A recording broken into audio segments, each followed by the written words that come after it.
આજે કોંગ્રેસે 140 વર્ષ પૂરા કર્યા છે અને 41મા વર્ષમાં જ્યારે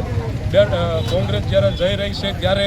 આ દેશની અંદર અંગ્રેજોએ જે રાજ કર્યું અને અંગ્રેજોને જે ભગાડ્યા કોંગ્રેસે ભગાડ્યા છે અને આ ભાજપની જે સરકાર રહે અને આ ભાજપના જે નેતા રહ્યા એ હર હંમેશા અંગ્રેજોની સાફલૂસી કરી છે અને આ દેશની અંદર કોંગ્રેસે એવો કાયદો લાવ્યા હતા કે જે જમીન ખેડે એની જમીન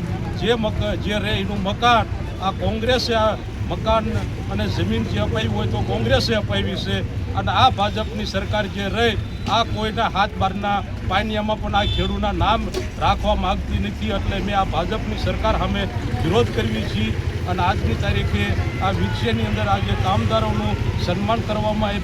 આવ્યું છે અને વિછિયા તાલુકા કોંગ્રેસ પ્રમુખે જે આ મિટિંગ બોલાવી અને કોંગ્રેસનો જે સ્થાપના દિવસ જે ઉજવ્યો એ બદલ અમે ખૂબ ખૂબ હૃદયપૂર્વક આભાર માન્યો છે.